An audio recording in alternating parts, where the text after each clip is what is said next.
Hello అండి, అందరికీ good morning. నేను మీ Soujanya. Welcome back to Lasya Harshi YouTube channel. అందరు ఎలా ఉన్నారు? మేమైతే చాలా బాగున్నాము. ఈరోజు వీడియో ఏంటంటే టమాటా ఎగ్ కర్రీ.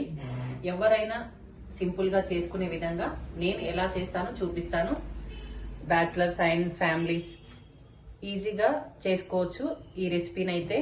దీనికోసం మనకి ముందుగా సన్నగా చిన్నగా కట్ చేసి పెట్టుకున్న టమాటాలను అయితే తీసుకోవాలి. ఇవి మంచిగా పండినయే తీసుకోవాలి. కచ్చగా ఉంటే కర్రీ అసలు గ్రేవీ బాగుండదు. ఆనియన్స్ సన్నగా కట్ చేసి పెట్టుకోవాలి.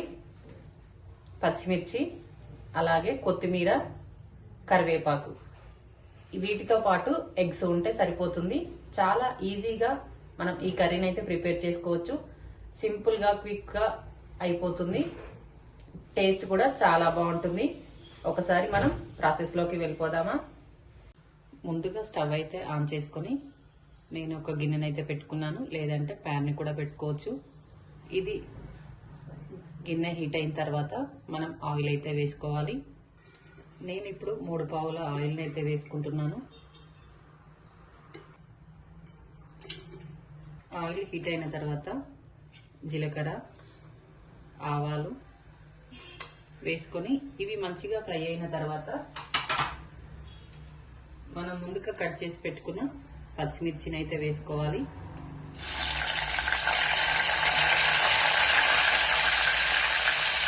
పచ్చిమిర్చి కొంచెం ఫ్రై అయిన తర్వాత ఆనియన్స్ అయితే వేసుకోవాలి.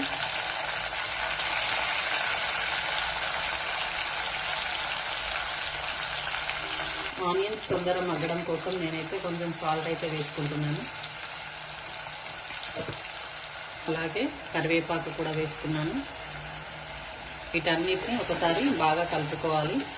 ఇవి మంచిగా ఫ్రై అవ్వనివ్వాలి. ఆనియన్స్, పచ్చిమిర్చి, కరివేపాకు.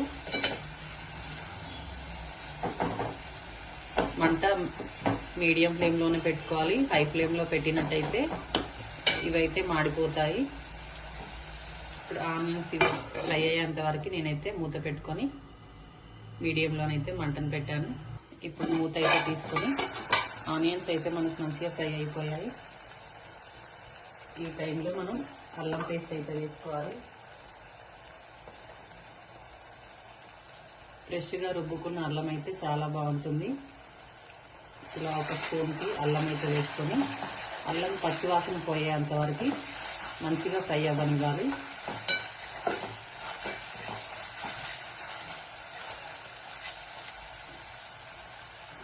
ఇలా అల్లం మొత్తం మంచిగా ఫ్రై అయిన తర్వాత పసుపు అయితే వేసుకోవాలి. అల్లం పచ్చివాసన పోయి మంచిగా ఫ్రై అయిన తర్వాత పసుపు అయితే వేసుకుంటున్నాను. వేసిన తర్వాత ఒకసారి బాగా కలుపుకోవాలి.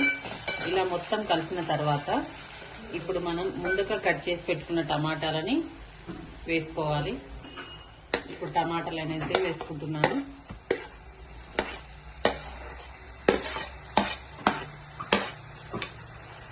టమాటాలు వేసిన తర్వాత ఒకసారి బాగా కలుపుకోవాలి.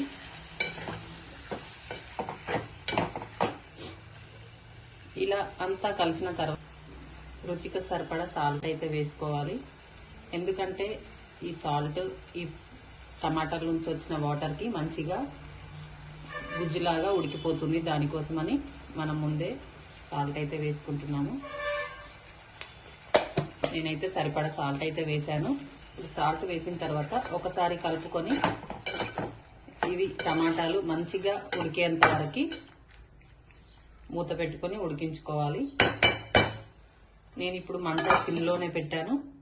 ఇప్పుడు మూత పెట్టి మనం మంచిగా ఉడికిన తర్వాత మళ్ళీ చూపిస్తాను. ఇప్పుడు ఒకసారి చెక్ చేసుకుందాం ఉడికిందా లేదా అనేది. మధ్యలో కలుపుతూ ఉండాలి, ఎందుకంటే కింద అడుగంటుతుంది. మనకి టమాటా అయితే మంచిగా ఉడికిపోయింది. ఇలా కొంచెం టమాటాలను అయితే ఇలా మ్యాష్ చేసుకోవాలి. ఇలా మొత్తం మెత్తగా అయిపోయిన తర్వాత మనం ఇప్పుడు పచ్చిమిర్చి కొంచెమే వేసాం కాబట్టి మనకు సరిపడా కారం అయితే వేసుకోవాలి. నేను ఒక 2 స్పూన్స్ అయితే కారం అయితే వేస్తున్నాను. ఈ టైంలో కారం అయితే వేసుకొని ఒకసారి బాగా కలుపుకోవాలి.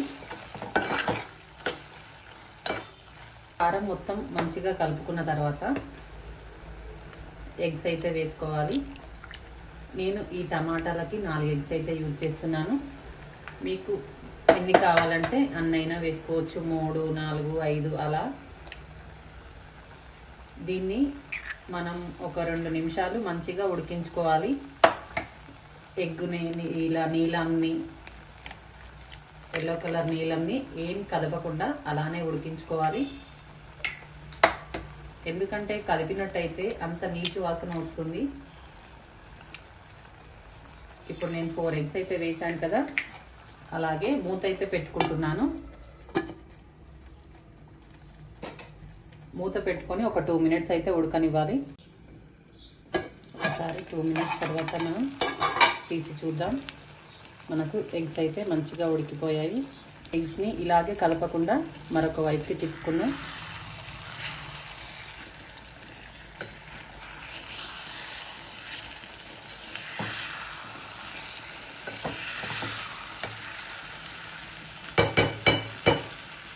ఇలా తిప్పుకొని మూత అయితే మళ్ళీ పెట్టుకుంటున్నాను. ఎగ్స్ని మరొక వైపుకు తిప్పుకొని మూత పెట్టుకున్నాం కదా. 2 మినిట్స్ ఉడికిన తర్వాత మూత తీసి ఫైనల్గానైతే ఇలా కొత్తిమీర వేసుకోవాలి.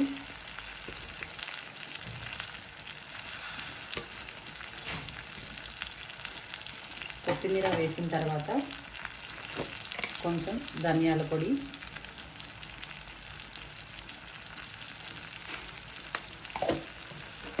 అలాగే కొంచెం గరం మసాలా వేసుకోవాలి.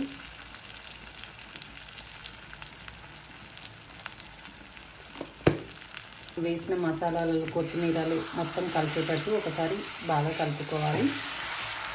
ఈ టైంలో మనకి ఎగ్ మొత్తం ఇలానే ఉండొద్దు అని అనుకుంటే దీన్ని స్పూన్తో పీసెస్గా చేసుకోవచ్చు. ఇలా చేయడం వల్ల నీసు వాసన రాకుండా ఉంటుంది. మనకి కర్రీ కూడా చాలా బాగుంటుంది. ఎవరైనా చాలా ఈజీగా సింపుల్గా చేసుకోవచ్చు ఈ టమాటా ఎగ్ కర్రీనైతే. ఈ కర్రీ పూరి, చపాతీ, అన్నంలోకైనా చాలా బాగుంటుంది. ఈరోజు నేనైతే టిఫిన్ చపాతీ చేశాను. చపాతీలోకి అయితే ఈ కర్రీ అయితే పెట్టుకుంటున్నాను.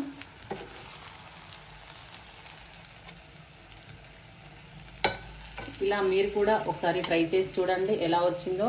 మీ ఫీడ్బ్యాక్ని అయితే నాతో షేర్ చేసుకోండి. మా వీడియో ఎలా అనిపించిందో ప్లీజ్ కమెంట్ చేయండి. Thanks for watching.